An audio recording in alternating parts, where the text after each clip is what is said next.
Hey, talking about somebody who makes a big difference. It's time for a little shot of vitamin T. It's Teresa Tomeo. Good morning, Teresa. Hey, Teresa.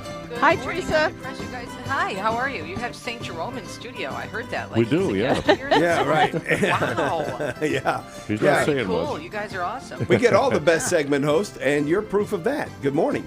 Well, thank you. Thank you. Good morning. And we are getting ready to go on pilgrimage with my friend Kelly Walquist from WINE, Women in the New Evangelization. We have 40 women that will be meeting us on Thursday in Roma at the airport, the Fiumicino airport.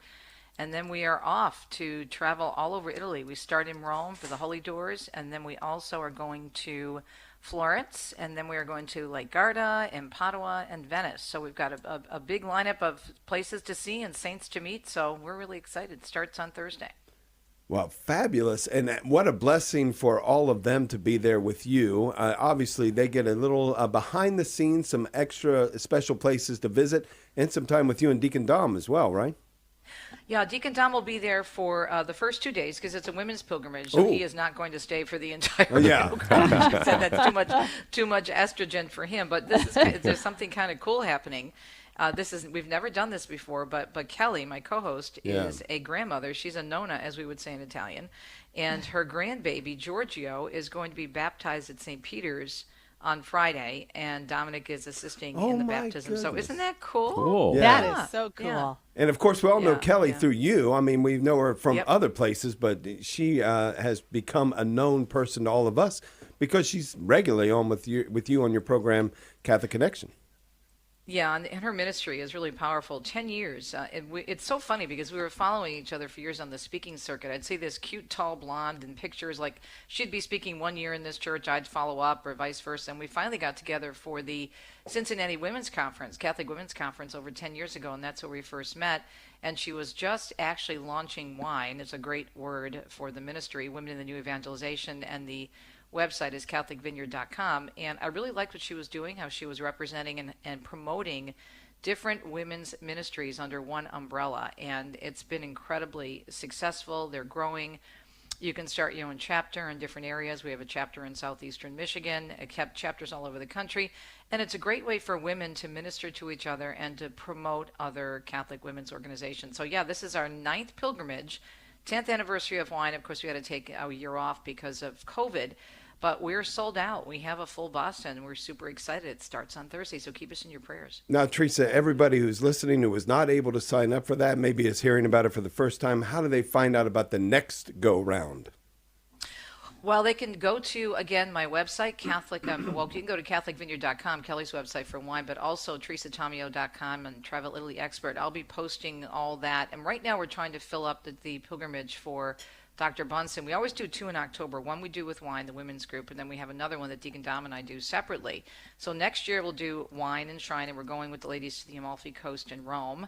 And then next year we've got also Dr. Bunsen, and we're doing in the footsteps of the Pope. So we're going to Rome, and we're going to Tuscany, we're going to Lazio, we're going to Viterbo, where the first conclave took place. We're going to Arezzo, which is a very important city Pope-wise. We're going to, I think, Orvieto, of course, because there's a lot going on there with the Eucharistic miracle and the Pope living there for a time being. So that's a great trip, too. So just, keep listening to your show and this show, Catholic Connection as well, and, of course, teresatomeo.com and travelitalyexpert.com. Yeah, I'm looking this. This is you and Deacon Dom and Dr. Matthew Bunsen. That's too much fun to be had by 3 people. 3 people that I absolutely love. And then your spiritual director, Father Petrie. For the pilgrimage too. My goodness. Keep in mind, though, we got St. Jerome. Yeah, right. We have St. Jerome. That's true. You guys have St. Jerome in studio this morning. I don't know what's going to top that. But no, we're excited because Matthew has never done a pilgrimage before. It'll be his first pilgrimage. Neither has Father Petrie. So the two of them will be there. It'll be their first go around with the pilgrimage. But I'm so excited because they're both such brilliant minds and will share so much information. And of course, Matthew's book, Pope Leo, is already a bestseller. So we're really excited. That's going to be a lot of fun. That's filling up. We already have like 20 people signed up, and we haven't really announced it that much because I like to get these pilgrimages under our belt first, and then we'll move on. We've been doing a few interviews, but that would be a great one for folks to join us on with Dr. Bunsen and, of course, Father Petrie, who's an expert in all things Dominican, and all things papal as well. So it's going to be exciting. I could just sit back and file my nails on that one. Let those guys work in terms of all the talking. You're not letting your nails go unfiled anyway. I know that. But in any case, and this is a year from now, so you need to get signed up right away because those places will go very, very quickly. I want to take you down a different road real quickly, Teresa. Sure. And that is Pope Leo coming out yesterday speaking to representatives from the European Union to promote a healthy secularism. Now, I mean, that can be understood in a lot of ways, but the way he was saying, if you can have a mixture of culture and a mixture of religions living in the same place, and you don't have to kill one another. That seems to be a big problem, not only in the United States right now, but throughout the world. I think that for him saying something like that, I think it's going to capture the attention of a lot of people, and hopefully people will take some time to think about things and calm down. We're still seeing, I'm sure you've seen some of the stories too, some of the fallout from the Charlie Kirk situation that happened on September 10th. That's continuing. And then, of course, we see what's happening in Israel and other places and in Qatar. So I think it's a really timely statement, and so I'm hoping people will, because of who's speaking, I hope they'll take notice of it and really think about it and pray about it. So, Teresa, how do you understand the Pope's statement on a healthy secularism? Well, I think what he's trying to say is he's not promoting living without God, but what he's trying to say is that in the world, even outside of the church, we should be able to treat each other properly with a human dignity and not get away from that, because that's the bottom line, the dignity of each human person. And that's the natural law. I think that's what he's getting at. That's the way I took it, the natural law. Because the natural law we know is written on our hearts. St. Paul says that in Romans, and we know the natural law comes from God because it's ordered.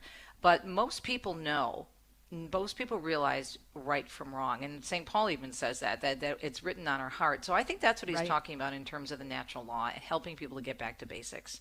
Yeah. Do you find, I want to kind of shift back to that, women in the new evangelization.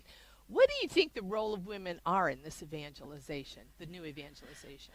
Well, I think women have a very distinct and unique personality. Women are moms, even if they don't have children. Deacon Dom and I don't have children, but I consider myself a spiritual mom. I have a wonderful family that we've gotten very close to here in our little town in Italy, and their daughter is 15, and she calls me Nona T. She says, I feel like you're a grandmother to me because you've been so kind to me. And she says, I'm not very religious. I'm trying to learn the faith. She says, but I understand who you are because of the type of person you are. So I think there's that natural ability to mother and to love, and I think that's super important. And I also think that women are the givers, and also we're the receivers, just simply by the way our bodies are designed. But there's a lot going on with that in terms of who we are, and we can witness to it, and we can have such an influence in our families. So I see a great role for women, and I think in the church we see great saints, right, coming up on the feast of Saint Teresa of Lisieux, and then we'll have Saint Teresa of Avila. I mean, so many of these great women who were all spiritual, and I think that's a big part of our spirituality, being mothers and accepting our role as leaders. Yeah. I agree. I think that's amazing. We kind of forget sometimes that I always say we have power, right? Even if we don't have what they call church authority. Well, it's a lot of power, difference. Right? And yes. It's interesting. I was having a discussion one time with a friend of mine who's now a retired anchorman from Channel 2 in Detroit. Nice guy.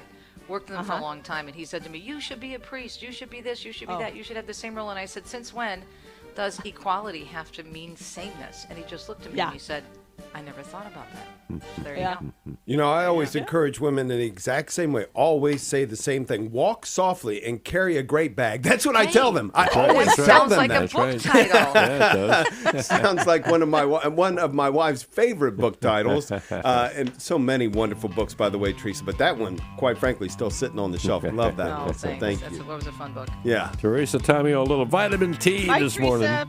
Thank you so And much. tell St. Jerome T says hi. I will. Okay? I'll try to do that. Bye, guys. God bless. Bye-bye.